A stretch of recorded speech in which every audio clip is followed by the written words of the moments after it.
nalingi na banda na information ya ndeko na biso Godin Poi parce que yango nde toje na titre na biso. Je sais que le pro Congo bisika nyonso bozali ezali ko alerter bino likambo ya Godin Poi. Tango ndeko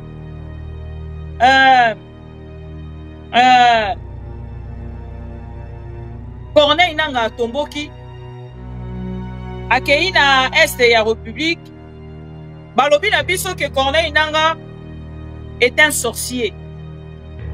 Balobi na batraité Corneille Nanga na bakombo nyonso. Lelo bango moko bato bazana Félix Tshisekedi o bami bengaka ba frère ya Félix Tshisekedi o babengaki ba bras droit ya Félix Tshisekedi bakomi ko trahir ye. Mais moto nyonso kokai kosala ba propos otozwi sauf ndeko Godin Poi. Yebisa moto nyonso ya UDPS azali kolanda nga, yebisa moto nyonso ya UDPS o alanda biso chae boy. Chae kape.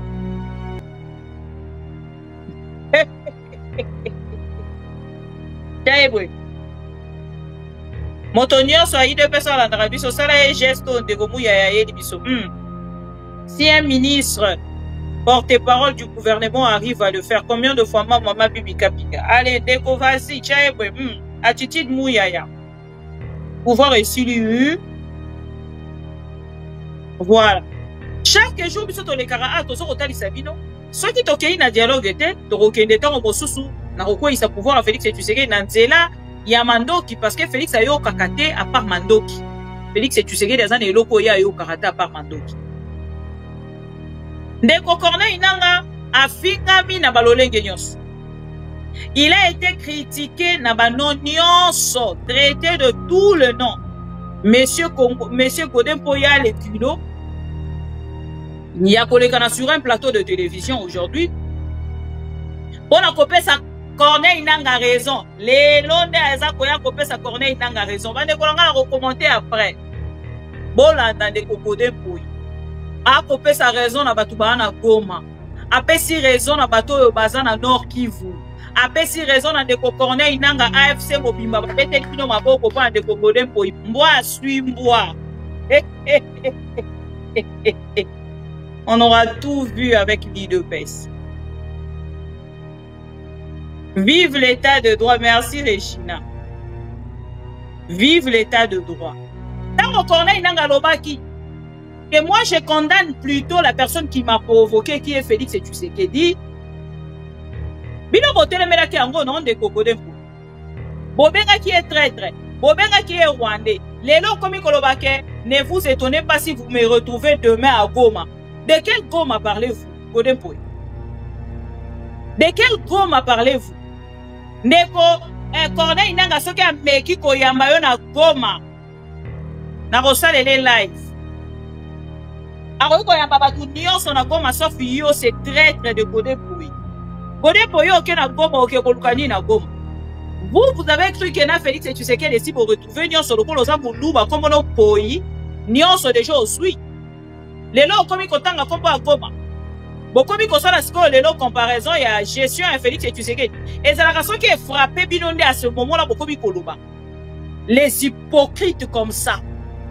Pour votre parcelle, bande quoi voilà pesa bino non origine ya parcelle wana na source ya parcelle wana. Donc tout nanon na ba c'est soi-disant autorité congolaise. Depuis la ville province ya Kinshasa. Et bandi ko buka banda kweza ko de boko mona Godin Poi azana muto ya yibi mbongo ya peuple congolais. Ba démolir ndaku na Godin Poi ko leka na télévision qui ko saisir même président de la République. Combien de fois tous ces parents pauvres, ces Congolais pauvres, oh, bah, super, on a pas si. Godin Poi, vous n'êtes pas le seul. Il y a où on va démolir Ndakunaye, une personne connue, on va démolir Ndakunaye. Tous en des Komususo, na Kombo ya Emekanu. Neko Emekanu, le pan, on a un qui consale à clip. À l'époque, il y a Mobutu, à l'époque, il y a Kabila, à l'époque, si Félix Tshisekedi a Koti. Bah, où tu peux démolir Ndako ya Neko Emekanu, les chanteurs. Na moni na page na réseaux sociaux. a publié photo vidéo ya lopango na ye il faut na lukango eza na kati ya ba archive nanga ndeke Emeka no azwi vidéo ya ndaku na ye wana asangisi na ba clip na ye oyo bandaka kosala na kati ya lopango na ye na obaka bino moi je suis la maman de Pro Congo. Regardez ces messieurs Godin Pouy na sepeli Godin Pouy aya koloba makambo Corneille nanga non seulement koloba makambo Corneille nanga et puis aya koyebisa biso ke ye babuki lopango na ye donc bino mpe bolelaka soki bino bolelaka ntango ekomelaka peuple pourquoi bino bolobaka te comme la qui va congolais à diaspora pourquoi yo Godin Pouy loba kite nyonso to salaka awa et futamaka awa le karma existe na koloba yango pona yo na Godin Pouy bozwi bongo ya peuple congolais yo na ndeko oyo Gentini Ngobila bandeko bomandaka koyoka lisolo ya ndaku moko basombelaka ndeko Godin Pouy epa ya Gentini Ngobila mbongo ya masumu nzamba futi peuple congolais mbongo ya masumu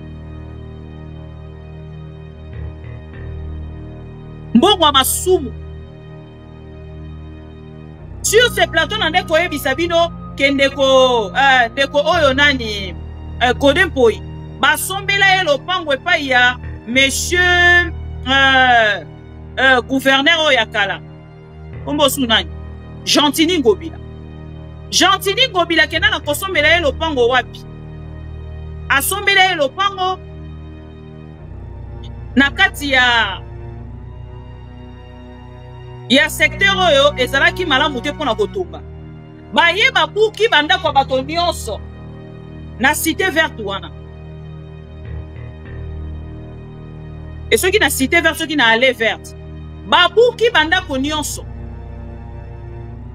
oyo ezalaki na secteur wana mpona kobuka basilisi kobuka yango balongwe na ngambo na bango baavance bakei na autre chose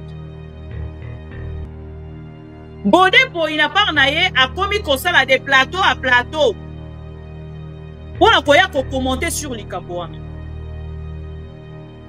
akomi koya kokommente mpona koloba ke non ndenge nazali awa bakoki kosala ngai bongo te ngai nakokende kofunda pa chef de l'état parce que chef de l'état na bino aza na droit ya kovioler bokomona bato même baza koede Félix Tshisekedi mais cette maison là ndeko Godin Pouy ezala quand même sincère ndaku wana yo te moto osomba yango moto asombela yo ndaku wana ezali monsieur Gentini Ngobila mpona kokanga o misu ya moyibi nyonso oyo ya kosala na kati ya ville province ya Kinshasa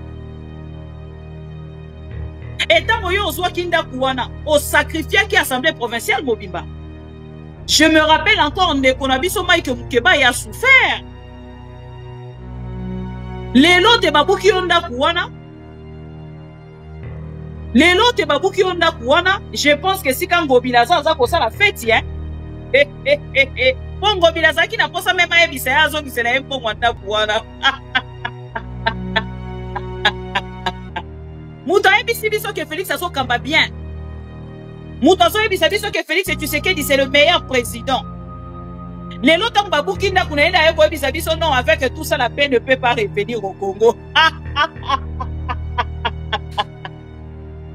alobi soki nazalaki pasteur te nde na rejoindre rébellion parce que bayebi so rébellion baza kozela yo et c'est un pasteur ntango toyebisaka bino ke ces gens sont des charlatans c'est des charlatans chers amis il ne faut même pas donner confiance ya kozora basekret na bino ya bandako ya bambongo na bino kokenda kopartager na bato oyo un homme de Dieu peut parler de la balkanisation un homme de Dieu akoki koloba makambo nyonso ebimi na monoko na ye alors komona bango kaka bato wana bango bato bazwi exclusivité ya kosambelaka mpona Congo après ya kokende esu akomi kosambela mpona Congo nayebisaka bino so botanika badanse na ye asalaka na église na ye elateli na ye wana alata akoki kozala un homme de Dieu babuki kaka ndako na ye moko te soki yo oye koreklame sikoyo bato nyonso babuki na mopanzi ntango babuki ya bato mosusu omalaki kimia no sikoyo oyo ya yo nde oyo kolobela mbwa aswi mbwa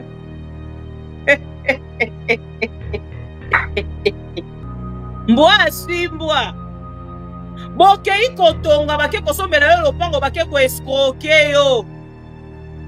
Na bisika oyo ezalaki habilité te ya kotonga. Problème na yo ezalaki kozwa ndako na ma campagne. Ozwi ndako na ma campagne. Okomi kosala orgueil. Okomi komona batu nyonso bakomi na se yo okomi likolo. Papa, oza na ndako na ma campagne. Zonga na limete. Pembeni ya IDPS. Zonga. Ezwi chaku ndeke koseka te. Ezwi moto ezwi ebende. Lelo te okutani na ebende. Botana na yango eza makambo ya pouvoir na bino. Etali biso te. Et sort nanga dans vos histoires. Tika nanga na kimia asala makambo na ye. Kolobelaka lisusu makambo ya Corneille nanga te. On ne peut plus condamner les autres. Bato ba kosala la rébellion, tozo condamner bango pourquoi? Si tu as besoin de partir, sois billet kene, tu es libre. Tout le monde en a une volonté, voilà. Vous voulez commencer à menacer Félix Tshisekedi dans la télévision. Après, vous avez un souka. Les politiciens congolais vont aventurier.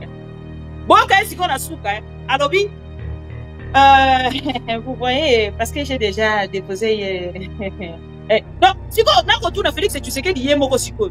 Tant que mon bateau, le ligne va constater la macam. Ayo karandengeni. Botala, akei koloba lobby. Après la souka nango. Non, bon, non, je vais pas. Je vais juste. Je ne vais pas beaucoup parler parce que tu vois, comme j'ai déjà déposé. Les flatteurs comme ça. C'est des gens que Félix Tshisekedi a lingui base à la pépé. De flatteurs comme ça. Des aventuriers. Et Félix Tshisekedi a lingui bato aboye pépé. Bon, moi, bato Félix Tshisekedi a lingui pépé. Ah oui, je ne peux pas beaucoup parler parce que vous voyez, les chefs de l'État, je lui ai déjà déposé. J'attends juste la réaction du chef d'État. Et je reviendrai ici. Oh là là! Un pasteur qui prône la rébellion. Boté le marango, bossa la papouillère kunat. Nous condamnons. Totindi moto. Botinda la moto na Corneille.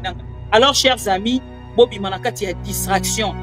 Je pense qu'ensemble, nenge toza kota lisabino makambo yo bato baza kosala, bozo kokene na ngambo na bino ya ko comprendre que ce sont des aventuriers. Il faut faire très attention parce que boko perdre même ba vie na bino pona kolandela batu oyo.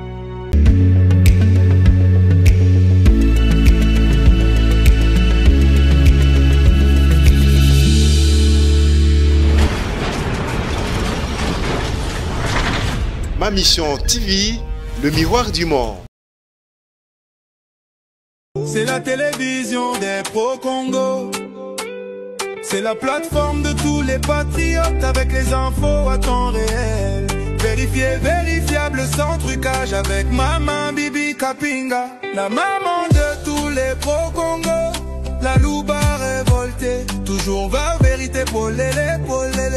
Pas de compromotion. Et si kato zwaka masolo nyonso ya mboka Congo.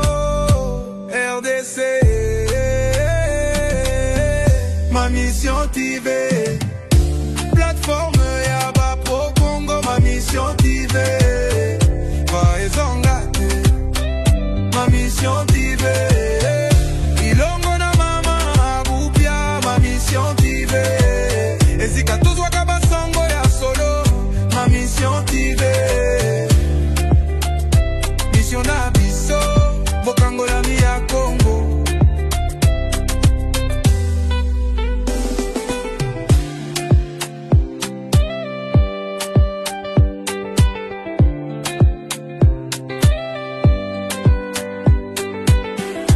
Mission na biso. Bokangola mi ya Congo.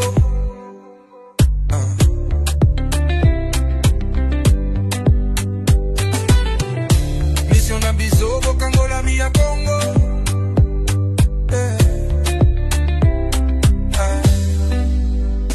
Mission na biso. Bokangola mi ya Congo.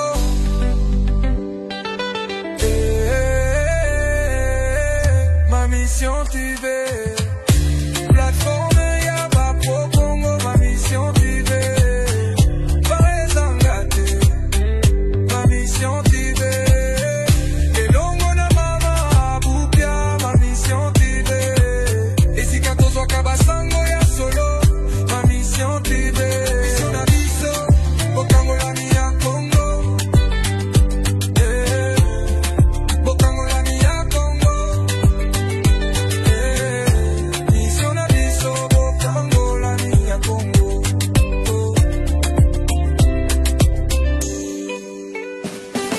biso bokangolani ya Congo.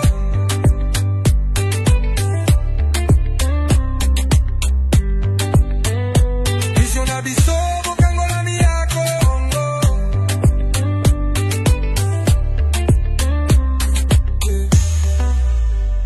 Mission na biso bokangolani ya Congo.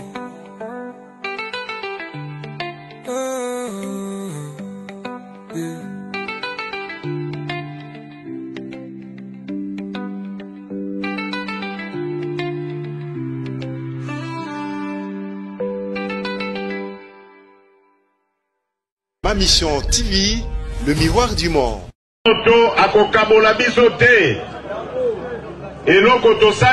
Pour notre paix, qu'est-ce qu'on doit faire? Il faut lui faire la guerre. Et je l'ai dit. Je le redis ici. Je vous le dis parce que j'avais réservé. J'ai fait une interview ce matin avec une chaîne étrangère. J'ai pas voulu le dire. Je l'ai dit. J'ai réservé la primeur au peuple congolais à Tchangou tout à l'heure. Et je le dis à la première chaîne congolaise ici, chez vous. Merci. À la moindre escarmouche, des rigolos que vous avez vus s'exprimer à Nairobi. La moindre escarmouche, lisez sur mes lèvres. Je vais réunir les deux chambres en congrès, comme me le recommande la Constitution, et je vais leur demander l'autorisation de déclarer la guerre au Rwanda. Je le dis et je pèse mes mots, parce que je suis même prêt à cela. Et aujourd'hui, on n'a même pas besoin d'envoyer des troupes au sol au Rwanda. De chez nous, nous pouvons atteindre Kigali. Pourquoi seulement maintenant, pas hier? Parce que j'en ai marre. Ils inventent cette parodie d'opposition. L'Alliance du fleuve Congo. C'est Charlot qu'on a vu la chose à Nairobi pour repositionner le M23. Donc vous comprenez que j'avais eu toujours raison de dire je ne parlerai jamais au M23. Parce que je sais que ce sont des pantins que Kigali place et déplace comme il veut. Je sais que c'est vous les Rwandais qui êtes derrière. Maintenant, ça suffit. Et j'ai dit aux Américains, ce que je vous ai dit, ce que j'ai dit devant le peuple à Tchangou, je l'avais dit précédemment, parce que par respect pour les Américains, j'ai dit voilà, vous voyez que Kagame se moque de nous, je vous l'avais dit, il se moque de nous. Maintenant, il faut qu'il y ait quelqu'un qui se lève pour l'arrêter, et moi je suis ce quelqu'un-là. C'est pour ça que je dis, je le redis ici, c'est pas une blague. Cette histoire-là, comment on a dit l'Alliance du fleuve Congo. Voilà.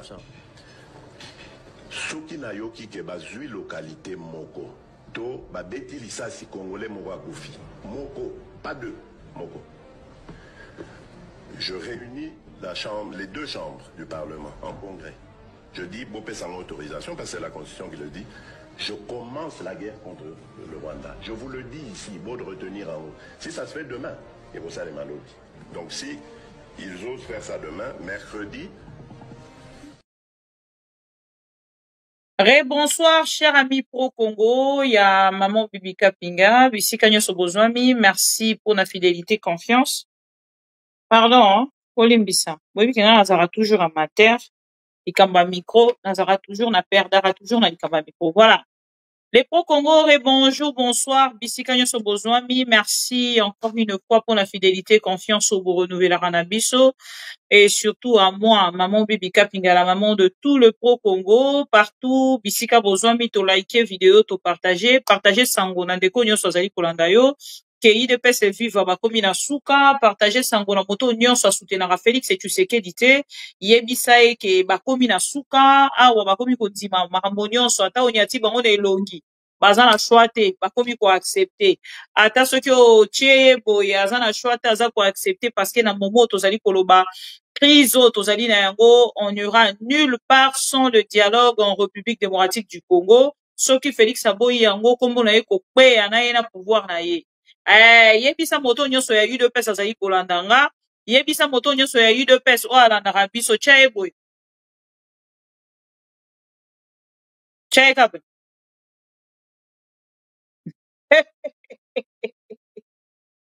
Tia boye. moto nyonso aide pesa alandaka biso osala ye geste ndeko Muyaya yeli biso. Si un ministre porte-parole du gouvernement arrive à le faire, combien de fois maman Bibi Kapinga? Allez, ndeko vas-y, tchaebwe, attitude Muyaya. Pouvoir est sur lui.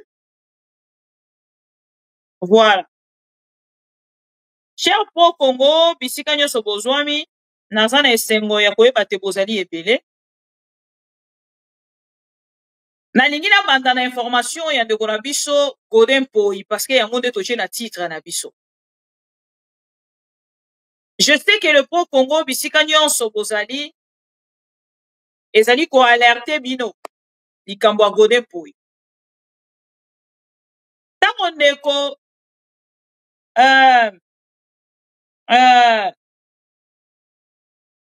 Corneille Nanga tomboki akei na este ya République balobi na biso que Corneille Nanga est un sorcier. Balobi na batraité Corneille Nanga na bakombo nyonso.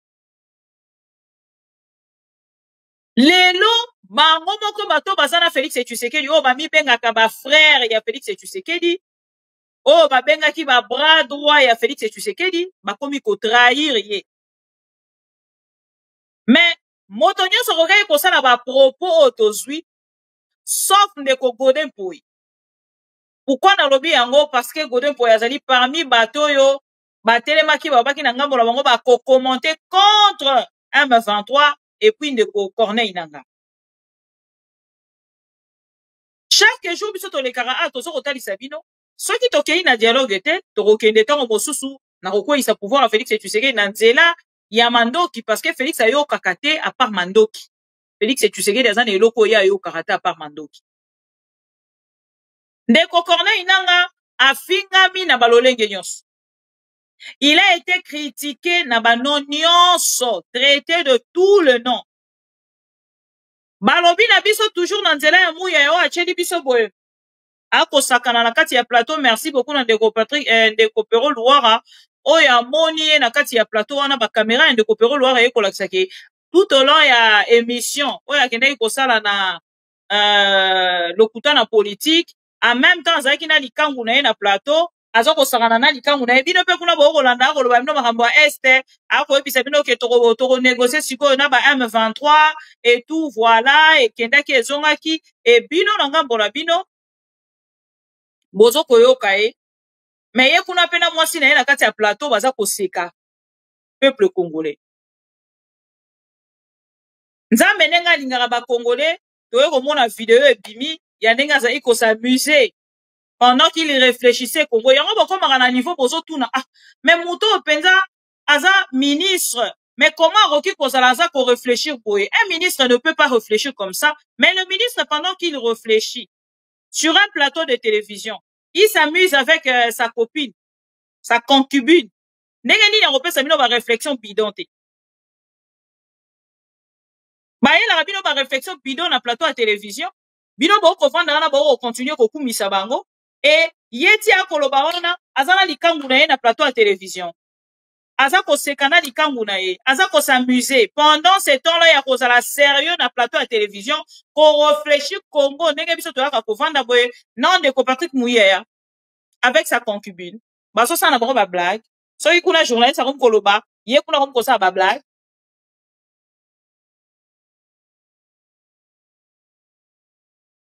Et ce qui a songi boye, oui, le M23, ouais, maintenant, t'as commis déjà qu'au solo là, ba M23, et actuellement, nous irons au dialogue, et bien, on va organiser bateau baza sérieux. Et t'auras, ouais, c'est mieux que bateau baza sérieux, te. Bon, dis-moi la rabisso. Bon, dis-moi la rabisso, te. Tant qu'on t'aura, ouais, c'est bien que bateau baza sérieux, te. Bon, dis-moi la rabisso, te.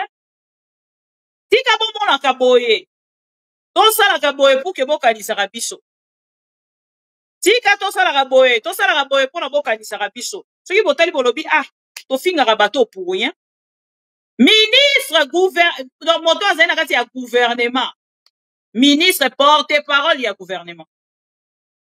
Ake na plateau ya télévision pour réfléchir Congo. Ameka kopesa banzela ya kolanda na peuple congolais. Ye wana des dirigeants oyo baza kozwa mboka ba kokamba yango na légèreté baza na bango sérieux te mais peuple congolais bon soit bon tokobanda mpe kaka koaccuse bino te hein boza mpe innocent moko bokomprenaka bino makambo yango te bandeko ebele bakomprenaka makambo yango te voilà pourquoi boaccusaka biso de nyonso nga na komprenaka bino yango na babaka bino toujours nalingaka bino ata nde boyinanga parce que boza bacongolais naza obligé ya kolinga bino tokei na makambo na biso botika tonton Skol de Koshi te 550 Kiadi Kibeli Arlette Kanga bienvenue Os bonjour Bernard Dimundu bonjour Alain Esanga bonjour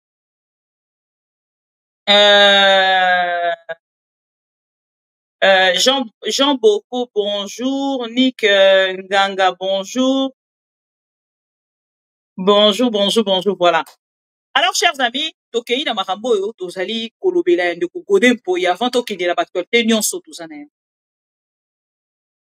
mpona bandeko balandaki biso na première partie bomoni tokolobela likambo ya frontière ya Bunagana oyo bauti kofungola bafungoli kaka ya Bunagana te selon mes informations bafungoli na ya Shasha et bafrontière wana nyonso bafungoli ezali puke sunga Nord Kivu na kati ya ba échanges commerciaux na Bunagana ndenge ezalaka déjà na Rwanda depuis un moment.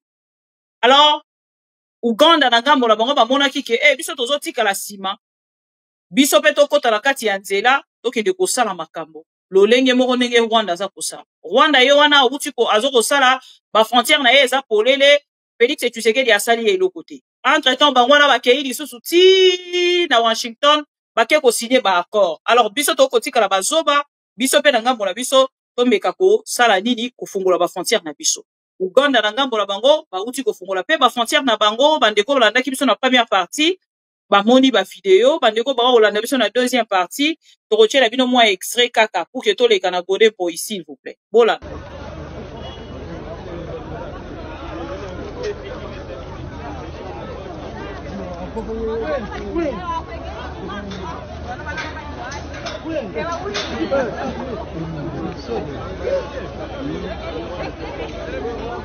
So on behalf of His Excellency Yoweri Kaguta Museveni Kungwa,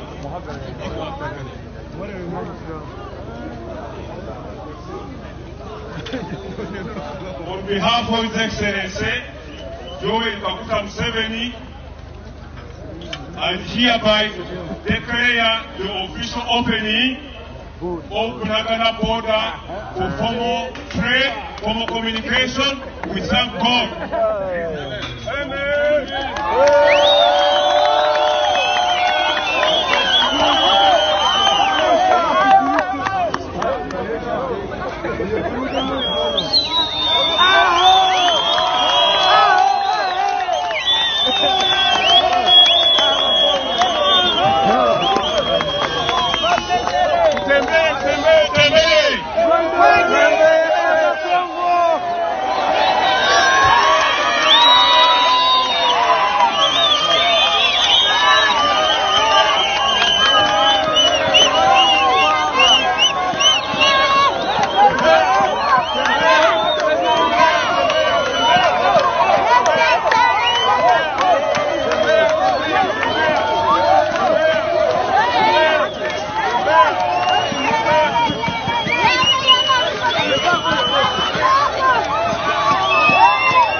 Bolandi wana ezalaki frontière ya Bunagana na Uganda euti bongo kofunga mabokolo ya lelo aucune autorité congolaise n'a encore commenté depuis tes réouverture Oyo et Salemi et Koyeba Félix Tshisekedi est en relation directe avec Museveni vu que Bunagana est bongo géré par le AM23 et AFC Corneille Nangaa tokamwe tomona te bato bazali na relation directe na Félix Tshisekedi apesi bango mabele ya Ituri mabele ya Arusha na ngambo na bango bakende kosala oyo bango balingi lelo bakei kotalisa Félix Tshisekedi que nous ne sommes pas seulement avec toi, nous sommes aussi avec ton interlocuteur direct qui est donc monsieur Corneille Nangaa. Chers amis pro Congo tokei na oyo etali bongo ndeko Godin Poi. Ndeko Godin Poi mokolo ya lelo aleki bongo na télé 50 bisika asali ba propos grave ya mokolo ya lelo. Mais ndenge na lobanga na ba Congolais losambo biso na bino tosalaka chaque jour nzamba ayokaka yango. Lelo tozo kozela kolela embouteillage na Kinshasa. Lelo tozo kolela Kinshasa komi solo. Kinshasa mai eza koleka na lisusu te komi kosala retour na banda kwa ba Congolais. Monsieur Godin Poi a le culot. Il y a koleka sur un plateau de télévision aujourd'hui. Pour na kopesa Corneille Nangaa raison. Les londe eza koya kopesa Corneille Nangaa raison. Bande kolanga la recommenté après. Bolanda ndeko Godin Poi. A kopesa raison na batu bana Goma. Apesi raison na bato oyo baza na Nord Kivu. Apesi raison na ndeko Corneille Nangaa AFC Mobimba babeteli bino maboko pa ndeko Godin Poi bolanda. On va recommenté juste après. Ce sont des choses qu'on n'a jamais vécues au Congo depuis 1960. Des situations méchantes. Non, c'est-à-dire qu'il faut trouver un autre nom. Vous voyez une avenue comme Allée Verte. C'est rangé dans ce qu'on appelle des libérations sauvages. C'est stupide. Je ne veux pas... Je vais animer une conférence de presse. Mais comme je saisis les chefs de l'État par rapport à cette barbarie, et c'est ça des choses. Avec ce genre de choses, je vous dis, la paix au Congo, ça ne sera pas pour demain.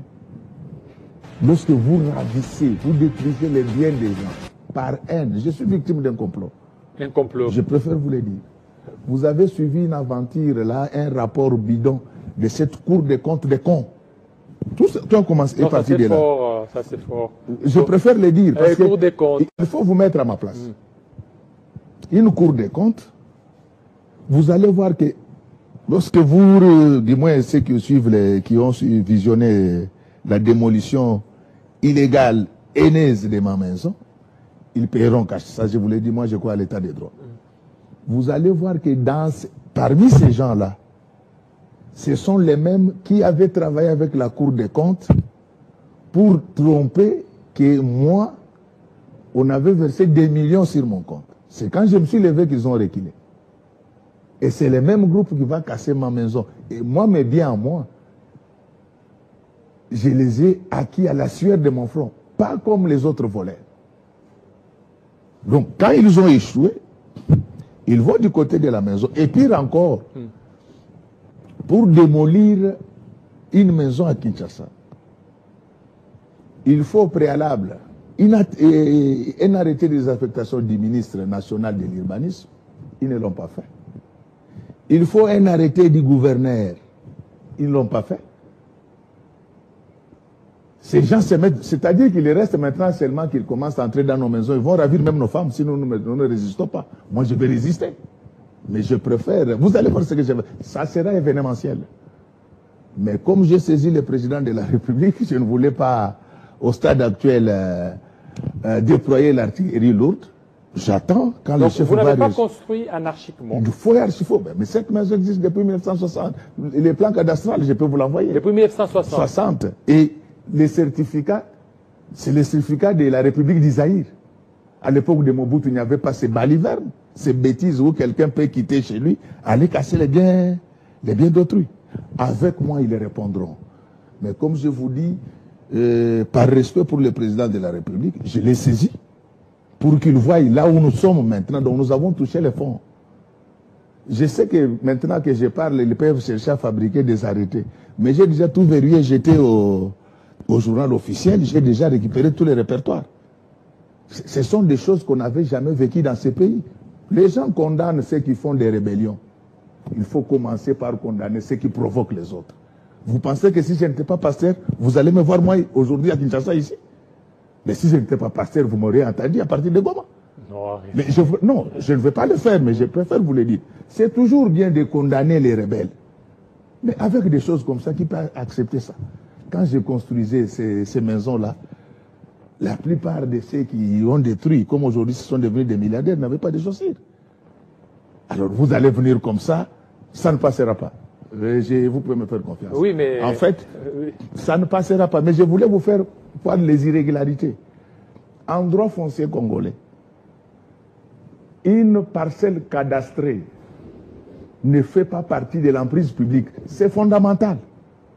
Mais lorsque vous avez des autorités qui ne connaissent pas ça, alors, c'est-à-dire que nous avons touché les fonds. Merci. Donc, je vais revenir là-dessus. Je demande à la population, merci pour les soutiens, merci pour les appels.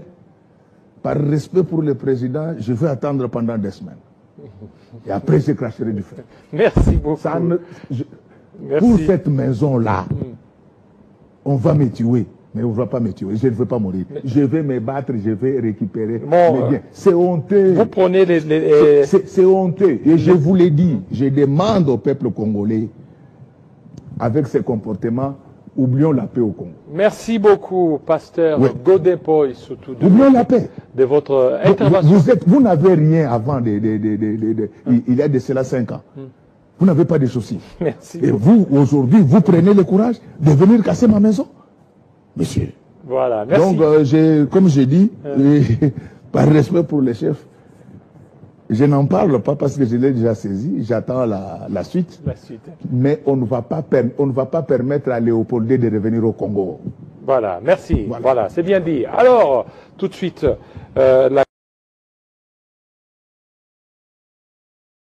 Est-ce que Bolandi, où il faut la bande la popoyoka bien, mboa suit mboa.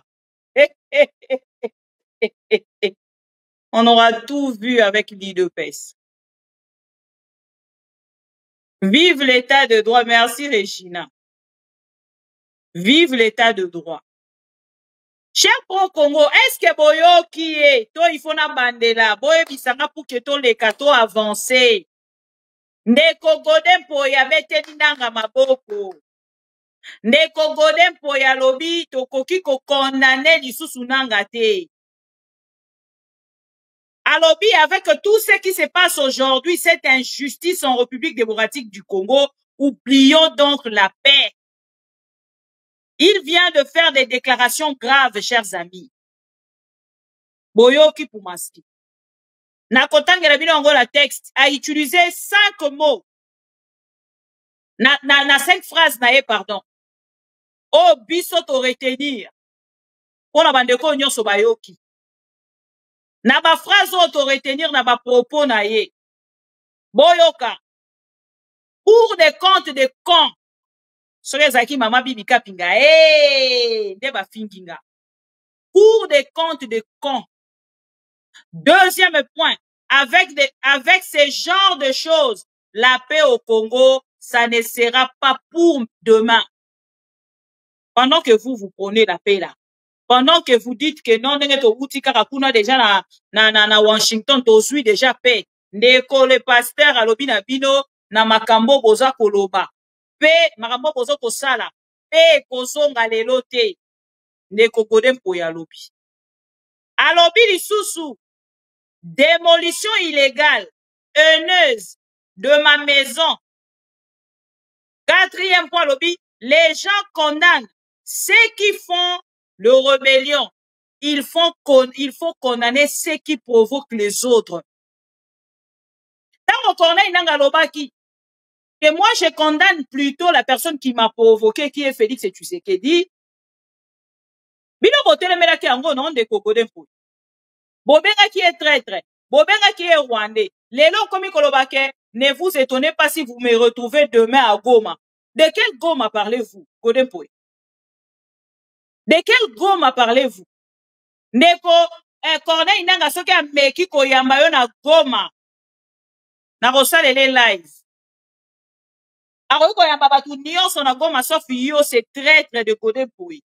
Godé Pouy oke na Goma oke kolukani na Goma. Vous avez cru que na Félix et Tshisekedi si pour retrouver nyonso lokolo za muluba comme no Pouy nyonso déjà osui. Lelo okomi kotanga kombo a Goma. Bokomi kosala siko lelo comparaison ya gestion ya Félix et Tshisekedi. Et ça la raison qui est frappé binonde à ce moment-là bokomi koluba. Les hypocrites comme ça. Pour votre parcelle, bande quoi voilà pesa binono origine ya parcelle wana na source ya parcelle wana. Donc tout nanom na ba c'est soi-disant autorité congolaise. Depuis la ville province ya Kinshasa. Et bandi ko buka banda kweza ko de boko mona Godé Pouy azana muto ya yibi mbongo ya peuple congolais ba démolir ndaku na Godé Pouy ko leka na télévision ke ko saisir même président de la République.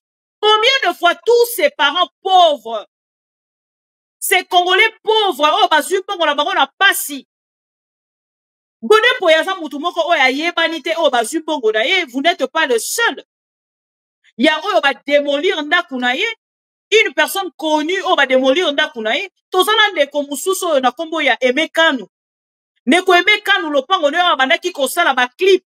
À l'époque ya Mobutu, à l'époque ya Kabila, à l'époque si Félix Tshisekedi a koti.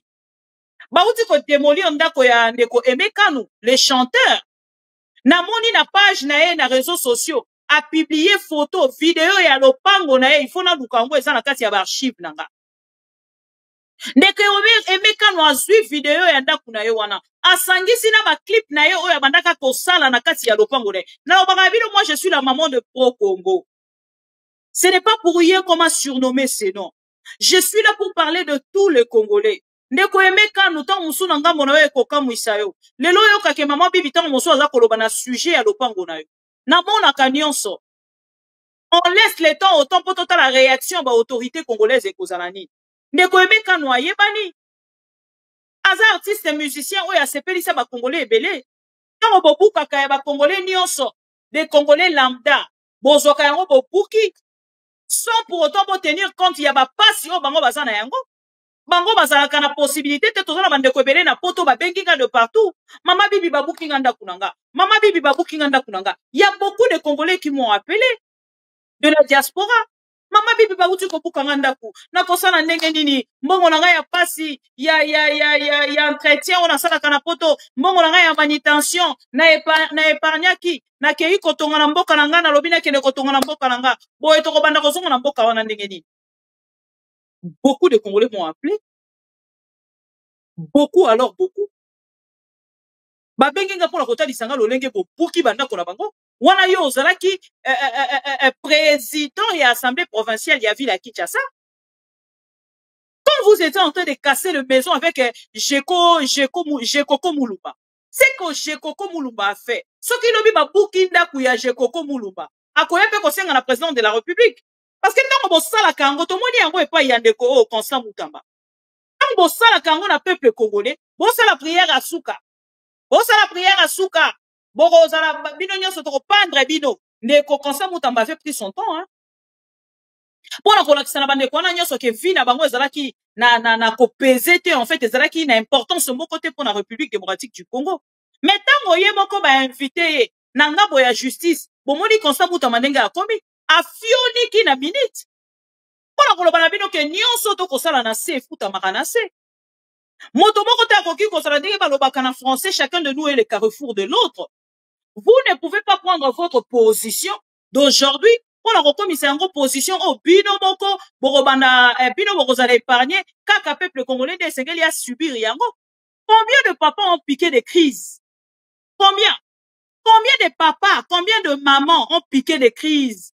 Combien de jeunes oyo azo ki mbongo na ye nyonso atiaki yango kaka mayele na ye akiti nango na Congo pour kaka de kotonga une petite maison oyo akoki kovandi sa famille na ye bandeko na ye libota na ye mobimba ekanisaka ye ata na nzela ya ndako wana.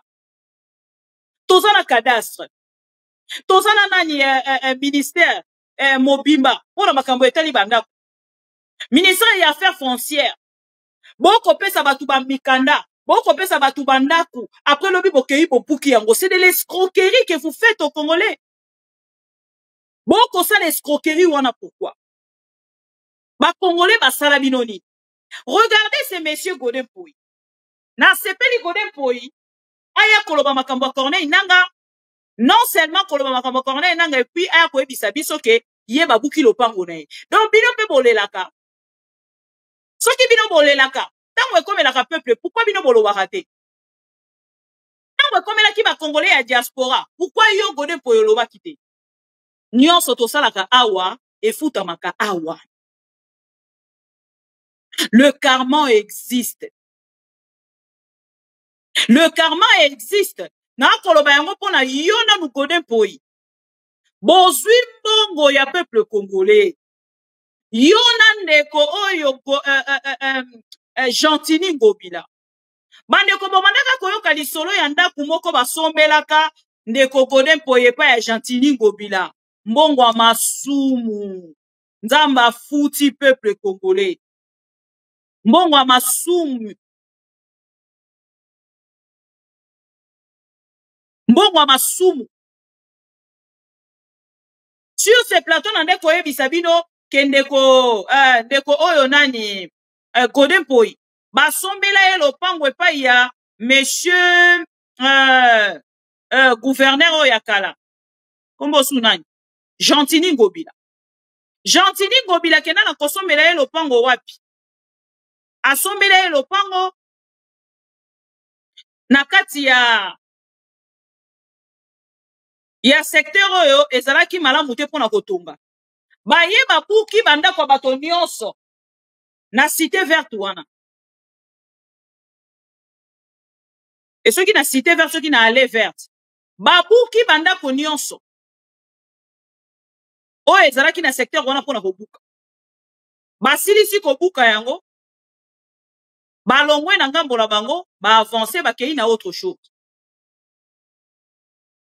Godin Poyi na part na ye akomi kosala de plateau à plateau. Pona koya ko commenter sur likambo wana.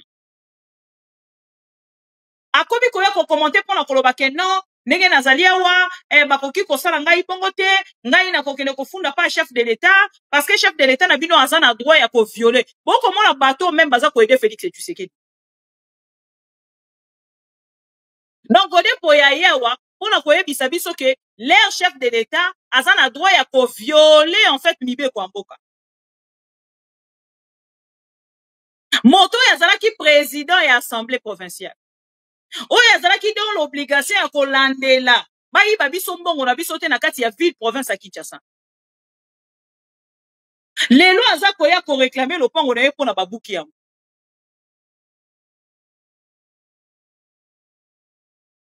Ayebi bien ke bisika basombeli lopango wana basombi yango bisika bato esengeli baleka.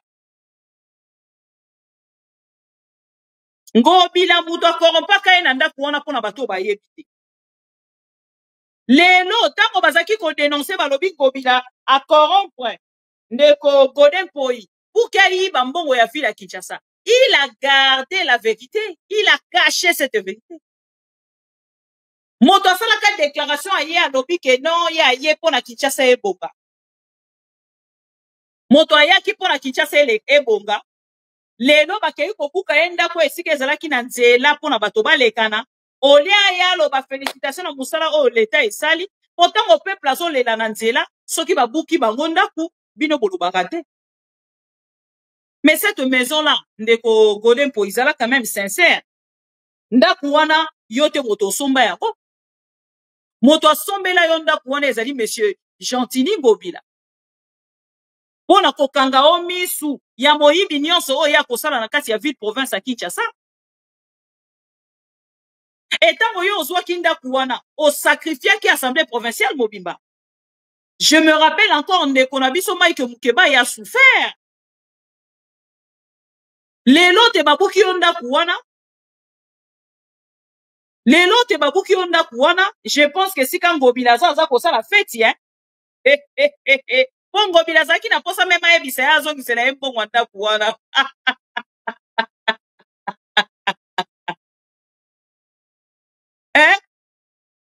Omone. Mouta ebisi biso que Félix aso kamba bien. Mouta aso ebisi biso que Félix et Tshisekedi c'est le meilleur président. Les lots babouki n'a qu'on a ebisi biso non avec tout ça la paix ne peut pas revenir au Congo. Alors bien, soki nazala qui pasteur tende na rejoindre rébellion. Parce que ba ebisi rébellion baza posela yo. Et c'est un pasteur, hein. Tant que tu as vu Sarabino que ces gens sont des charlatans. C'est des charlatans, chers amis. Il ne faut même pas donner confiance. Il y a qu'on aura secret d'abino ya bandako. Il y a bambongo n'abino ko partager na bateau. Un homme de Dieu peut parler de la balkanisation. Un homme de Dieu. A koki koloba makambo nyo se bimi na monoko na. Alors, comment la bango kara batouana, bango batouazio exclusivité, ya ressemble la rapport na Congo. Après, ya reconnaissance comme ressemble la rapport na Congo. Même si rabino so botanika ba danse na ya sala na église na ye. Et là, teli na ye wana alataka. Ako ko sala un homme de Dieu te. Babuki karanda kuna ye mokota. Soki yo ye pour réclamer, siko bato nyoso babuki na mupanti. Tango babuki ya batu mususu bana kikimia no. Siko oh ya yodo yo kolobela. Mbwa sui mbwa.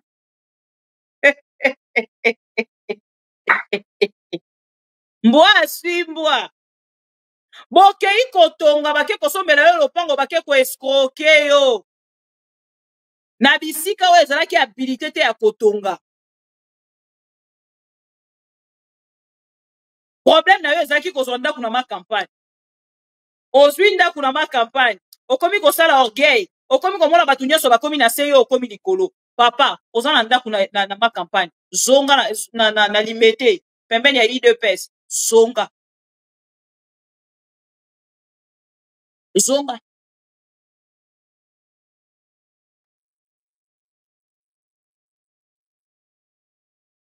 Zonga.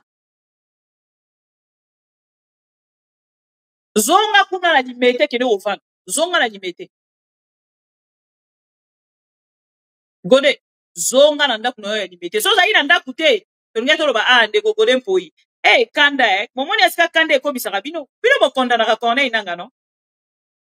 Bokondanaka Corneille nanga. Osepelaki basombeli yo ndaku na allée verte. Tango basombeli yo ndaku na ma campagne na allée verte pa ndeko gode mpo Gentili Ngobila. Obetela nzambe maboko. Olobi omoni ndenge nzambe asalaka. Musala onga na yaki kosala. Ezwi chaku ndeke koseka te. Ezwi moto ezwi ebende. Lelo te okutani na ebende potana na yango eza makambo ya pouvoir na bino etali biso te. Et sort nanga dans vos histoires. Tika nanga na kimia asala makambo na ye. Kolobelaka lisusu makambo ya Corneille nanga te. On ne peut plus condamner les autres. Bato ba kosala la rébellion tozo condamner bango pourquoi? Si tu as besoin de partir, sois billet kede, tu es libre. Tout le monde en a une volonté wana. Vous voulez commencer à menacer Félix et Tshisekedi dans la télévision. Après, vous avez un souka. Les politiciens congolais vont aventurier. Bon, quand est-ce qu'on a souka? Alors, oui, vous voyez, parce que j'ai déjà déposé. Donc, si vous avez retourné Félix et Tshisekedi, il y a moko siko. Tant que mon bateau yo, le ligne va causer la makam. Ayo karandengeni. Bon, talent. Akei koloba lobby. Après, dans souka nango. Non, bon, non, je vais pas, je vais juste, je ne veux pas beaucoup parler parce que tu vois, comme j'ai déjà déposé, les flatteurs comme ça. C'est des gens que Félix et Tshisekedi alingi base à la pepe naï. De flatteurs comme ça. Des aventuriers. Et Félix et Tshisekedi alingi bato aboye pepe naï. Bon, moi, bato Félix et Tshisekedi alingi pepe naï. Ah oui, je ne peux pas beaucoup parler parce que vous voyez, les chefs de l'État, je lui ai déjà déposé. J'attends juste la réaction du chef d'État. Et je reviendrai ici. Oh là là! Un pasteur qui prône la rébellion. Bote le marango, bosa la prière kunat. Nous condamnons. Totindi moto. Otinda la moto na Corneille nanga. Malgré ba moto na bino nyoso botinda. Ce que l'église catholique eke kuna et bénir na ngonde ko Corneille nanga. Et ouais, bénédiction. triple bénédiction. Malgré ba moto na bino botinda botindi ba moto soki église catholique eke kuna etikeli e bénédiction ba moto na bino nyonso ekwei soki botindi ba moto ndeko Corneille nanga église catholique elekani eye kosala messe akeye afukami batieli e bénédiction et bomoni bino wana bosuki na ena toi. Chers amis pro Congo, c'est pour vous dire que les Congolais sont abandonnés na propre sort na bango. Pourquoi? Parce que la réaction de Godin Poyi et Kotali s'appelle un peuple congolais que bozala bino moko. Bomoni de konabiso hein. Oyo. De konabiso oyo na kombo ya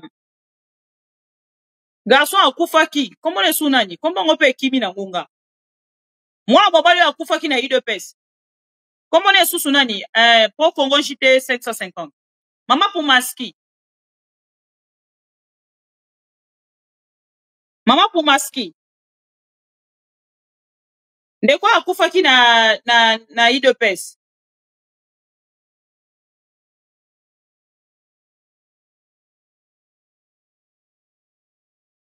Wampanga, merci beaucoup. Merci ML officiel. Merci JT 550. Wampanga de quoi akufi.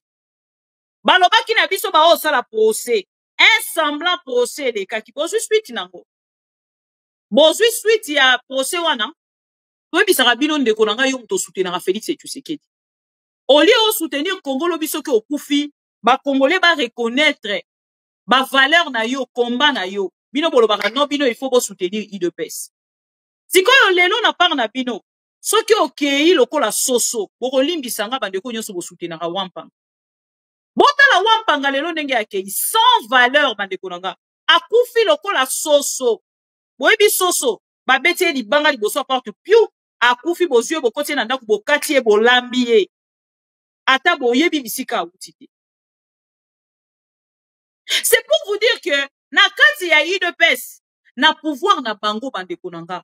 Moto na moto akosala o ya lingi. Les gens de l'UDPS, ceux qui osent en ko soutenir Félix Tshisekedi, point barre esili, o etikali etali bangote. Moto akufi babomi lokola soso, atiki 22 enfants s'il vous plaît, merci os. 22 enfants. Babomi lokola mona mo, to na yebi même pande na koikoloba. Soki ndeko wana akufaki na ngambo ya Goma, bongaki boyoka bato ya IDPS. Hey, babomi Wampanga. Wampanga salaki komata IDPS. Nenge nini bakoki koboma Wampanga boye. Wampanga kufika kaboye. Wampanga salaki ko soutenir Fachi. Fachi olobi nini. Tala babomi na Bunagana. Tala babomi eto na Goma to wapito na Bukavu ainsi de suite. Mais lokola na par na bango.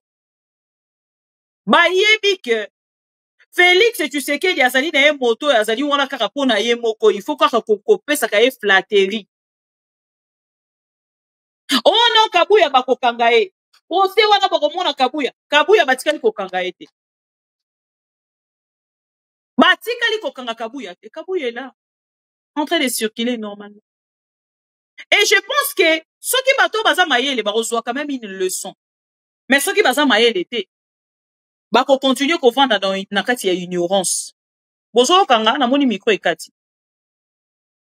Bako continuer ko vanda na kati ya ignorance.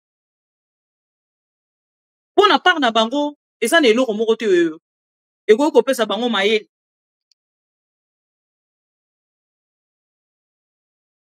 Boni bisana moni micro ngo ekati. Bozo mona na zo réclamer micro chaque jour na moni mutu monta bengi alors ba mama bibi micro ngo siko eza combien? Pardon. Musaro nzambe kara sunga. Na zo réclamer micro chaque jour.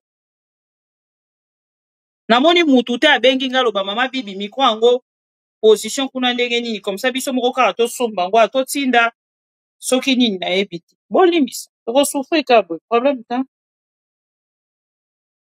To souffrir ka bo micro ekati. Merci. Voilà, micro ekati.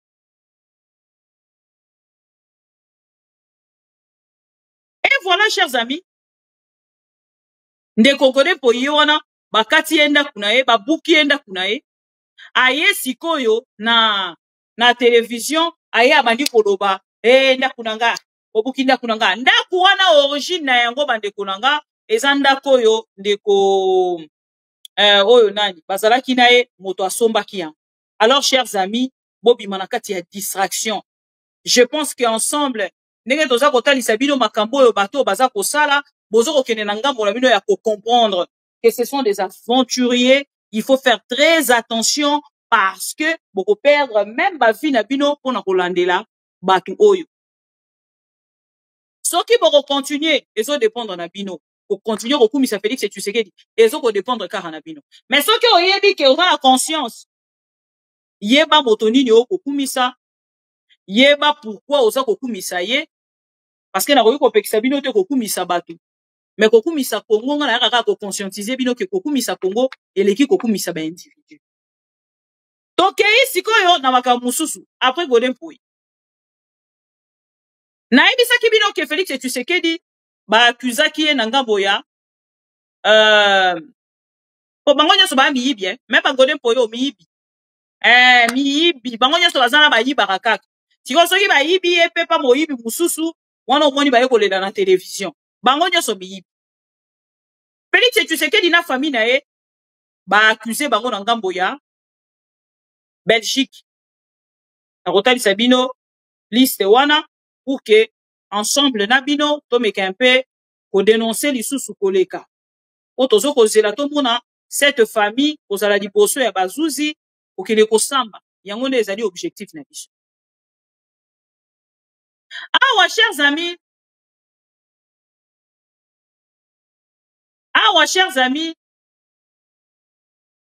na ye kotalisa bino tac, liste yango ebimi ya famille ya Tshisekedi oyo bazali bongo koyiba mbongo ya peuple congolais na ngambo ya Katanga bato ba dénoncer na kotalisa bino bango pour que bomona. Par contre to télécharger ba photo na bango te mais na kotangela bino liste na bango liste ba kombo na bango. Plainte oyo ba déposer chers amis ya famille Tshisekedi tolobaki tokotika te ti tomona justice belge osala mosala excuse justice belge kosala mosala nde tozo kozela famille Tshisekedi oyo baza kotalisa biso voilà la famille Tshisekedi oyo baza kotalisa biso liste ebimi na plainte oyo ba déposer chers amis de non citer directement oyo ezana bana bazoya après bakolo to banana na mikolo famille Tshisekedi oyo bozo komona wana oyo bazwi Congo aujourd'hui en otage liste ebimi ndenge tolobaka bacha date bache sikoyo liste ebimi boyoka bakombo na plainte wana baza kotanga kombo ya Jacques Tshisekedi Christian Tshisekedi Denise Nyakeru Tshisekedi Jean-Claude Mulumba Kali Kalala Bobo Tshisekedi Joël Tshisekedi Anthony Tshisekedi et puis na Fanny Tshisekedi bakombo wana na kotangela bino bango nyonso baza ba belge y compris Félix Tshisekedi yeboko et ces personnes de nationalité belge on a kotalisa bino bango de bazali impliqué na mafia minière ou eza ko se passer na Katanga. Dans un moment on a koloba na bino soki batoyo bakozala bongo interpellé et pas il y a bamboko na bango o bazali na ba nationalité belge nde biso na bino tokomona clair na makambo etali Katanga. Pourquoi naza koloba yango na bokolo ya lobi moto biso to bandaki ko dénoncer depuis na kombo ya Kachal Katem na yebi te soki na memi déjà photo na ye awa soki na memi yango te voilà photo na ye yango wa Kachal Katem oyo yende na ngambo na ye azali moko ya bato ya sungi Félix Tshisekedi na kati ya ba détournement pe lisusu na kati ya Katanga. Azali mokonzi depuis 2023 ba kotalisa biso azali mokonzi kuna ya sous-traitance ARSP. Miguel Kachal Katembe oyo yende azali bongo kuna pe kosunga Félix Tshisekedi na ba détournement. Mais awa na moment na koloba na bino baza ko citer ye moko na kati ya ba détournement. Depuis Katanga ba convoqué na Kinshasa et na koloba na bino azali aux arrêts le monsieur là que vous voyez. Na chaye na munene pour que bomona e. Awa ba kotalisa biso ba révélation ya Miguel Kachal Katembe au cœur d'un scandale de détournement de plus de 55 millions. Donc, awa, Félix Tshisekedi a lié. Famille Tshisekedi peut lié. Donc, awa, kota dit ça, 55 millions détournés par ces messieurs que vous voyez. Na kombo ya Miguel Kachal Katembe. Et ces détournements, ba kota dit ça, 55 millions, 25,6 millions en 2024.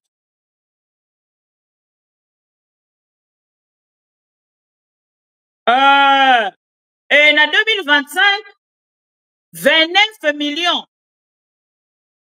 Donc, tout ça, 20, donc 30 millions en 2025. Donc, en 2024, a détourné 27 millions. En 2025, a détourné, 2024 a détourné 27 millions. Et en 2025, a détourné 30 millions. Voilà.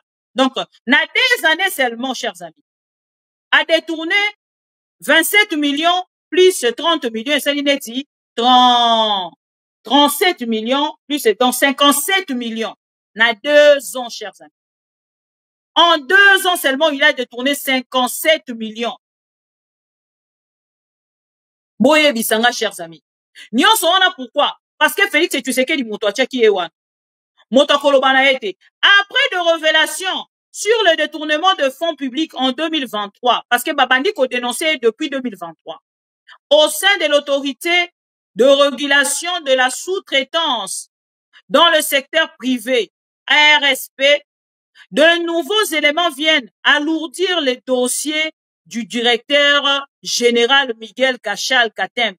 Selon nos investigations, plus de 55 millions de dollars américains ont été retirés en espèces. Eh, Zambé Congo, chez Jésus. Bosoyoka. Selon ma investigation, Bandeko, Pesibiso, révélation, Otoza Koebisabino, plus de 55 millions de dollars américains ont été retirés en espèces. Eh, Seigneur. Biso na Congo toyaki nde kotika bato toyaki kotika bato na Congo babengaka ye l'homme de confiance de Félix Tshisekedi. Est-ce qu'il a détourné seul? Tokoyeba yango. Est-ce qu'il a détourné seul? Eza question. Chers amis, bazotanga ye araboyoka.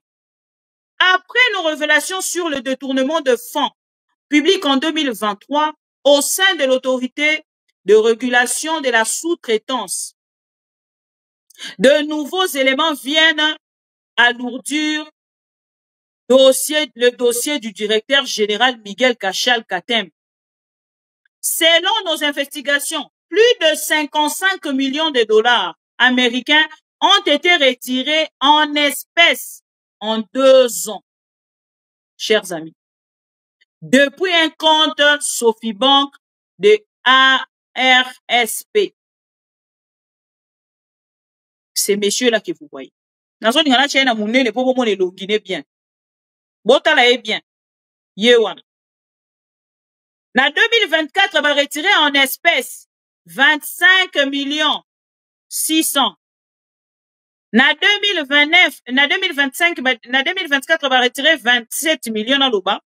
Et na 2025 va retirer 30 millions. En tout, et ça les 57 millions en 2 ans. Va retirer en espèces. Cette sortie massive de fonds jugés totalement irrégulières selon plusieurs experts en gestion publique porte en plus de 100 millions de dollars le montant total de sommes disparues sous la gestion de messieurs Miguel Cachal depuis 2023. Une justification troublante face aux interrogations internes. Le DG Miguel Cachal Katem a déclaré selon des sources proches du dossier que ces fonds ont servi à financer la campagne électorale du président de la République démocratique du Congo. Et wow!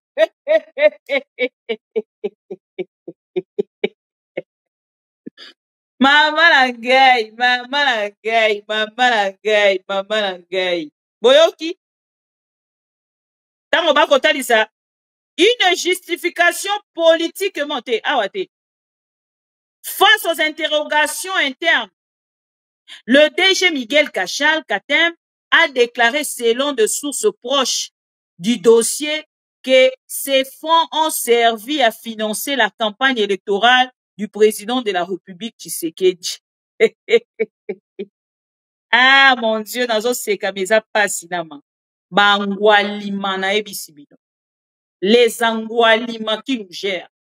Une justification purement politique, explosive, d'autant plus que ces retraits ont été effectués avec la complicité directe de son directeur de cabinet, agissant comme relais logistique dans ce qui s'apparente à une captation illégale de ressources publiques à de fins partisanes. Une ARSP transformée en caisse noire. Merci beaucoup, Nandeko Baeleng, pour ton article. Le Révélation jette une lumière crue sur les instrumentalisations de certaines institutions publiques comme l'ARSP, devenue de caisse noire politique échappant à tout contrôle réel de la Cour de comptes ou de l'inspection générale de finances. Merci beaucoup. Encore une fois, pour na oyo etali bongo, ba information to suit out. Ndeko mobali okozo komona asala bande na ye ya ba journaliste, ba journalo, omenga bomba nani. Ndeko Patrick o bozo omona yeba aliaka na poche ya ndeko na biso Miguel Cachal. Patrick Lokala azalaka na mwa salaire na ye kuna. Donc ndenge ba kokanga ye boye, déjà ndenge ezala esengeli boye ba ke ba journaliste congolais na koyela bino plateau hein. Tango ezwaka bino na yela bino plateau. Moni bato ba bongoli si ba Patrick Lokala motema. Ba koma ba fatigant. Monsieur Cachal Miguel azana kati. IGF azana kati. Siko depuis ba kati ba journaleux. Voilà, merci. Ba journaleux o bozo komona Patrick Lokala, Peter Chani, Bosolo, soki bilokuta na politique. Bango nyonso wana bana ya mama. Bafuta makaepa ya monsieur oyo. C'est monsieur apesaka bango tala somme ya mbongo. Na basusa nanga mususu. Israel Mutombo. Azalaki na milliers ya batu. Bazobeta lisolo ya Cachal oyo. Miguel. Aibisi bango lobi, bokeba. C'est un homme fort. Tala Congolais, hein, ndengazala. C'est un homme fort. Ça fait pas longtemps. Na uti na bureau na e. Na bimina $100,000 en espèces, chers amis. En espèces. $100,000 en espèces. Israël Mutomba uta eko bimana na bureau ya Cachal. $100,000 en espèces. Bao benga e, afutaka bien, apesa tala te. Papi Koko, apesa tala te. Et nakoloba na bino depuis te ba interpellé mokolo ya lobi. Félix Tshisekedi a commis qu'on s'est révolté maintenant contre ba détourneur Katangé. Yango bomoni, ba bengisi ndeko yo, Cachal, poye pa lo baraza Katangé.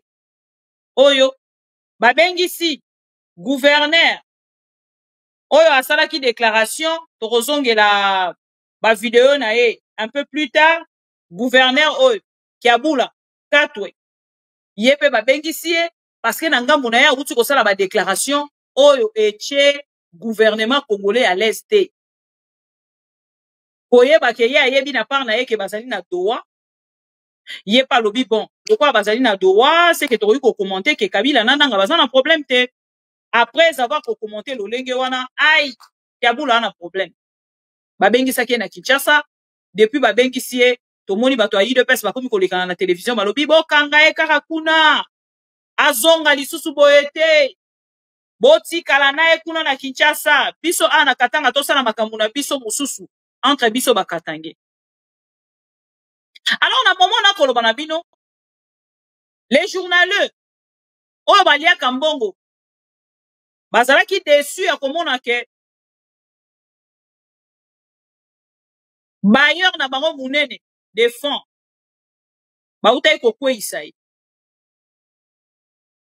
e awa na ngambo na bango wana ezalaki Jules Alingeta akweyaki lelo baza lisusu na kolela komona ke moko ya bango lisusu bailleur de fonds auti kokweya mokolo ya lelo ndeko Miguel akwei mokolo ya lelo e bango UDPS bazali lisusu kolela bazoyeba te e pardon bandeko na biso ba journaliste oyo bazali lisusu kolela bazoyeba te na minute oyo bakosala nini bakokende wapi po bato na bango nyonso bakomi kokweyisa bango est-ce que bakozonga sikoyo na opposition eza question oyo toza kozela batikali na moto moko pourvoyeuse na bango moko oyo atikali en dehors ya bapourvoyeur na bango oyo nyonso bakwei batikali na Fifi Masuka.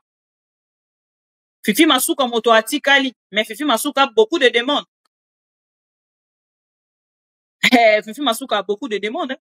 Et sengeli botalisa bandeko wana ke bokopota na sikoyo botikali na pourvoyeuse moko est-ce que bokovanda na ngambo na bino bokolobake non to kabola ndenge boyai kokabola epai ya Katumbi mokolo alobaki ke akoki kopesa bino lisu mbongo te bino nyonso bosimba motema bobendana boke koluka mama e awa sikoyo ndeko Miguel akokata pe poche na ye bon poche na ye te poche ya Congo bisika ayibaka Congo po apesa bino botala ba journaliste nyonso basombama ba journaliste nyonso ya Kinshasa basombama kobana na oyo nani Top Congo okiti na bawana nyonso basombama la première heure moto moko te na Kinshasa denosaka lisusu bango nyonso batikala wana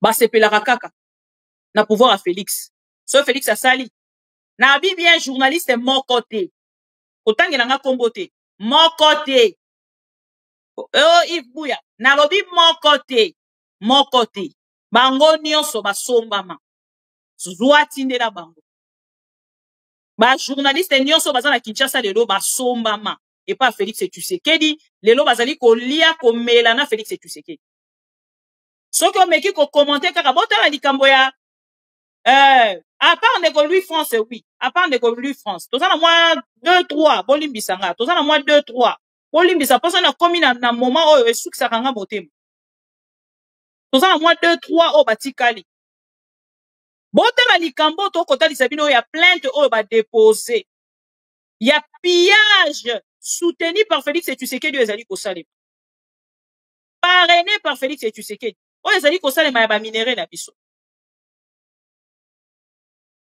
mais Félix Tshisekedi apesi mbongo na ba journaliste na kati ya liste wana ya ba journaliste bazali ko dénoncer cette information oh non les informations lokuta bazolinga basala soki nini pona ko s'appelle le nom de Félix Tshisekedi na moni ndeko Yves Buya na lobi Seigneur Jésus aie pitié Jésus aie pitié Seigneur na moni ndeko Yves Buya na liste ba journaliste na lobi ce n'est pas possible mais bon to sani moto na moto akotala part na ye moto na moto akotala poche na ye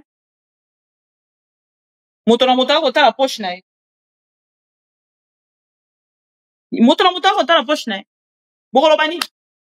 Moto na moto kota la poche na ye. Na Kinshasa wana c'est difficile. Et awate bailleur de fonds ya ba journaliste. Oh Israël Mutombo. Oh Mususu Onani. Peter Tchani.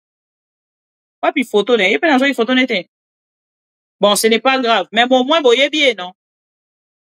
Journaliste au Peter Tchani, boye bien l'oukina. Voilà. Voilà, chers amis. Pour la Sabino que Marabozo les Kanakatia, République démocratique du Congo, nous ne pouvons plus compter, en fait, na bandeko ba journaliste. Mingyo bazana Kinshasa. Et kozala moi passe. Nangambo na biso ko compter mingi na ba journaliste au bazakuna. Ko ba deux fois ezakuna, laisse tomber. Bazo compter plus na ba poche na bango comme RDC. Oui. Joël Mitch.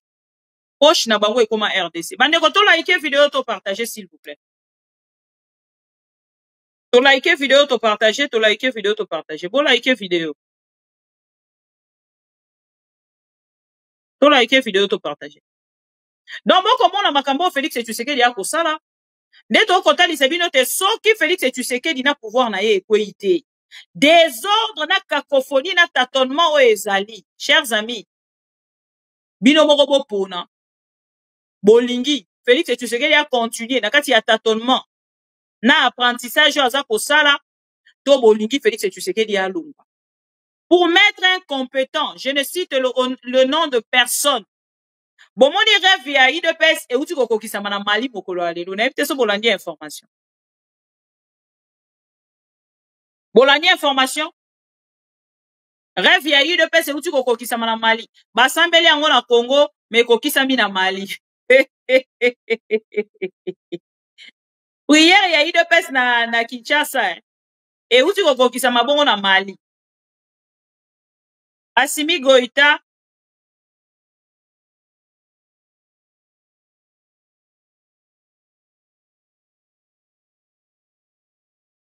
Assimi Goïta promulgue la loi lui accordant un mandat illimité de président. Mandat illimité. Bolanda qui? Oh, Solandi. Prière ya UDPS na Kinshasa. Mais kokisami nango na Mali. Parce que chez nous, on a eu une personne aujourd'hui, on a quelque stoppé. Prière ya UDPS. Bisika bande ko pondela. Ba stopper yango tout. Prière ya UDPS ya famille Tshisekedi. Leur prière et outi kozala bongo exaucé na Mali. Olandi tendeko nani? Oyebi Assimi Goïta, le président militaire Assimi Goïta. Le chef ya junte au pouvoir. Le général Assimi Goïta a promulgué la loi lui accordant un mandat de 5 ans, renouvelable sans élection. Ah, Goïta, tu m'as déçu, hein. Oui, bien, Assimi Goïta, t'es bon, c'est un la vidéo photo, nae. Oh là là. Goïta m'a déçu, na niveau moko, non, l'Afrique. Ah, l'Afrique.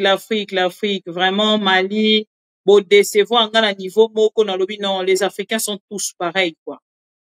Il n'y a pas un Africain, on a pas un côté la lobby, bon, moi, j'ai fait ma part pour regarder honneur, nae. Natika na mutasuko, on a dit qu'on croire, nae, hein. C'est le président, l'autre là. Il y a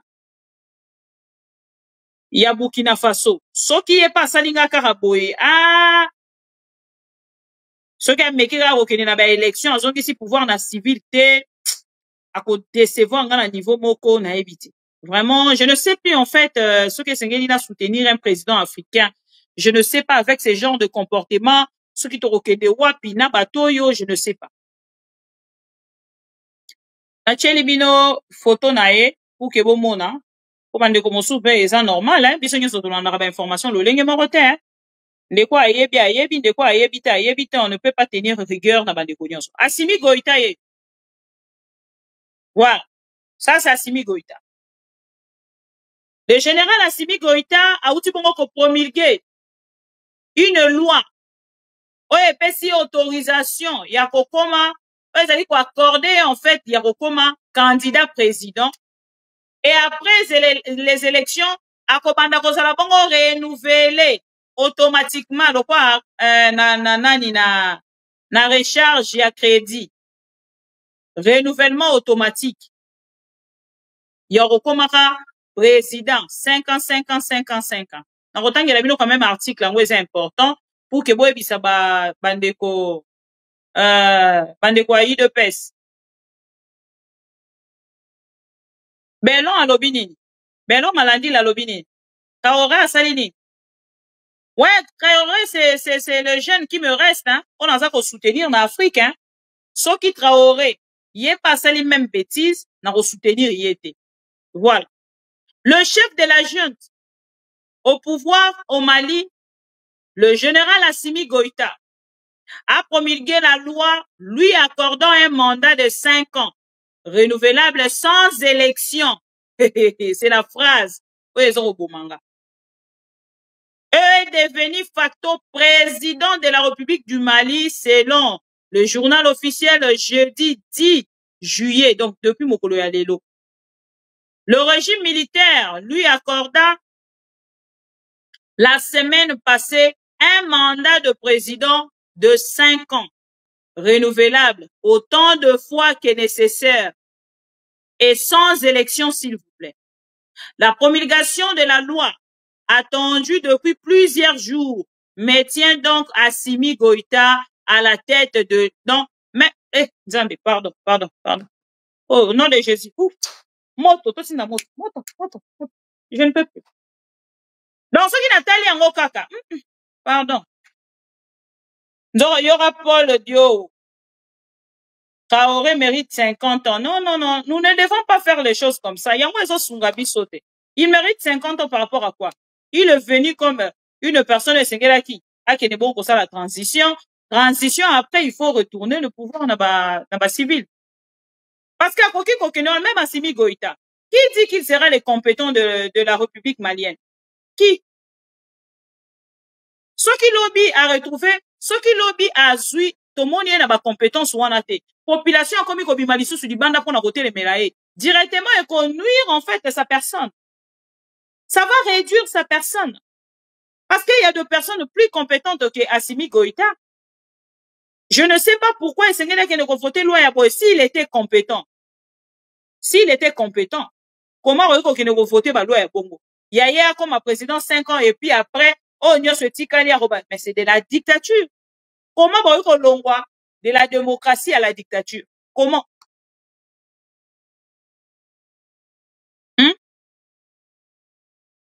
Ce n'est pas cool, hein. C'est vraiment pas du tout intéressant na part nanga. Bazota tsanga ki heure nanga ekoki. Et merci beaucoup na bande gonyo so bozala ki wana bolandi. Bomoni bongo ndeko kombo de nani? Ndeko Godin Poyi. Lolenge ni ya kotalisa biso ke ye na part na ye azali ko soutenir ndeko Corneille Nanga. Lelo alobi to condamner lisusu ndeko Corneille Nanga te parce que nyonso Corneille Nanga a moni lelo bango bazali komona yango siko lelo. Donc ndeko Corneille Nanga azali ka na avance. Bango lelo baza ko regretter parce que oyo ndeko Corneille Nanga bazalaki ko accuser lobby, il a subi rango lelo et il ne pense pas pardonner sans pour autant réparer. Ikambo basali ya kubuka ndaku na ye. Donc pour sandaku o babuki alobi pe kozonga te na République démocratique du Congo. Dans l'un de ces 81 toko la to la muki to moni pouf akomi kuna na kati ya Goma moto akamwa te. C'était un message o ndeko Godin Poyi ko pesa bino. Wana kuta sali ndako ya dépenser l'autre côté. Babuki aza ko senga lelo alobi félicitations na Corneille Nanga pour la ndenge bakenda na est ya République. Et bongo sikoyo soki ezalaki na ngambo ya ndeko Corneille Nanga makambo nyonso azaki koloba wana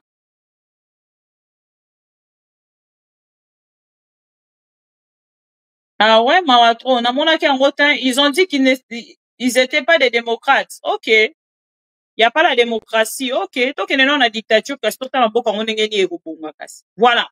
Donc, ndeko na biso Godin Poya lobby, ndeko Corneille Nangaa avait donc raison, il y a roké de kuna to yuko condamna été. Donc ici, je vois que débat est silly. Il n'y a plus débat. Et là, c'est que SCP dit singa souka na ne fait pas partie de l'emprise publique. C'est fondamental. Mais lorsque vous avez des autorités qui ne connaissent pas ça, alors, c'est-à-dire que nous avons touché les fonds. Merci. Donc, je vais revenir là-dessus. Je demande à la population, merci pour les soutiens, merci pour les appels. Par respect pour le président, je vais attendre pendant des semaines. Après, je cracherai du feu. Merci beaucoup.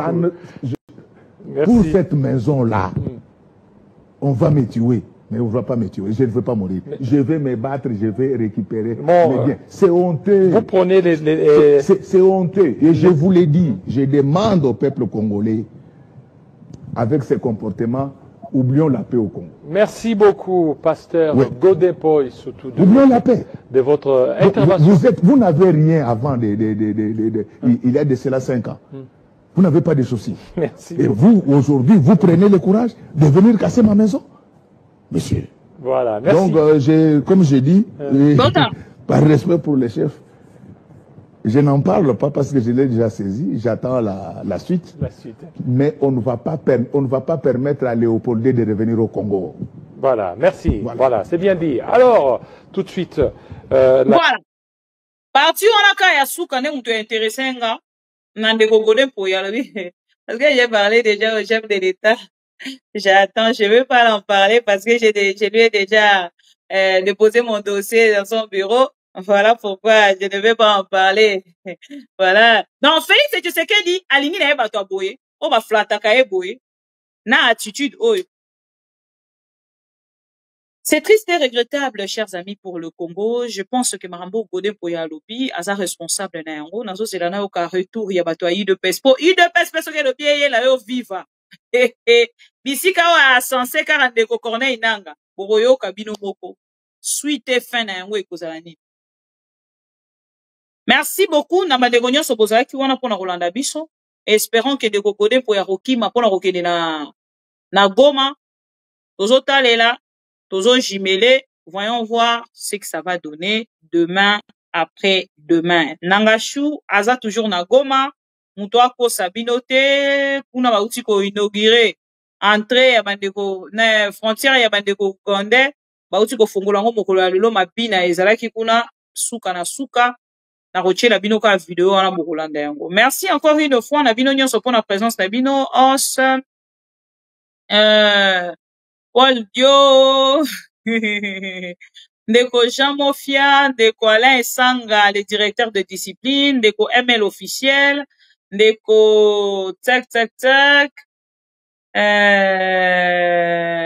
Belon Malandila. Ben oui, on a l'information. Ndeko Os, Ndeko tac Jacquina, Maman Jacquina. Aimé B okenda wapi? Aimé B namona yokala okenda wapi? Voilà, Mawatro, et puis bandeko nyonso bozalaki wana pona kolanda biso, pour Congo JT 550, azaki moto aliposo, ya rekommenter mokolo ya lelo, merci, na bino nyonso, o bozalaki connecté, scotché, pona kolanda biso, na pokwa ya lelo, chers amis, nazo zela ba confirmation moko na Doha, ceux qui n'a joué en gros, bon, nazo pe misali kamba Doha, nazo rekommenter penza na profondeur sur yangote, nazo zela moi 2-3 choses, ceux qui va pesinga va confirmer tout de suite, ceux qui vont moninga na mati très tard, c'est que na yeko pe sabino information sur Doha, ya nyonso oyo et lobami kuna tope oyo ezali kosala makuna, mais na ndenge naza koyokela, voyons voir ce que ça va donner. Merci beaucoup à vous tous, chers amis. On se retrouve plus tard en attendant les informations de Doha. Bonne soirée. Qu'est-ce qu'on doit faire? Il faut lui faire. Bonne soirée. À plus tard. Pour notre paix, qu'est-ce qu'on doit faire? Il faut lui faire la guerre. Et je l'ai dit. Je le redis ici. Je vous le dis parce que... Voilà.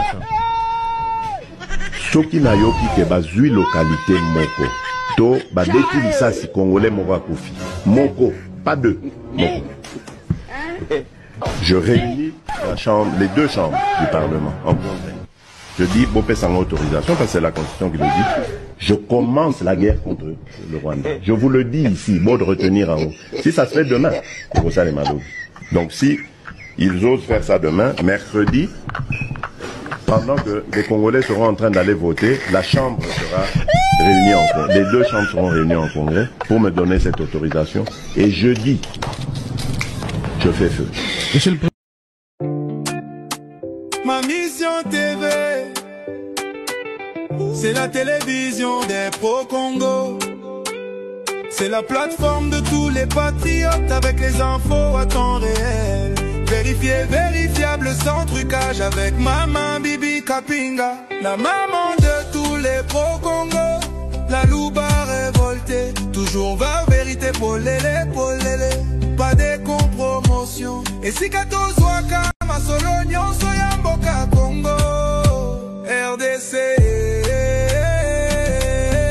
ma mission TV, plateforme Yaba Pro Congo, ma mission TV, va ezongate, ma mission TV.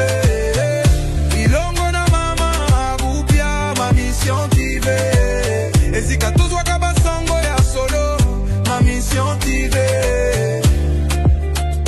Mission na biso, bokangola mi ya Congo.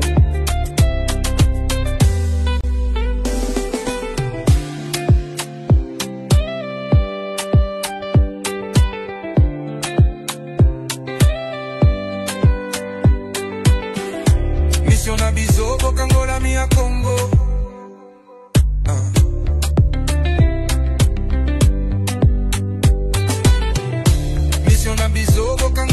Congo,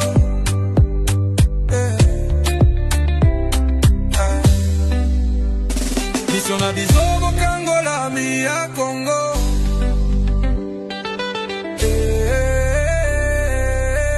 Ma mission TV, plateforme ya ba pro Congo, ma mission TV, pas engagé, ma mission TV.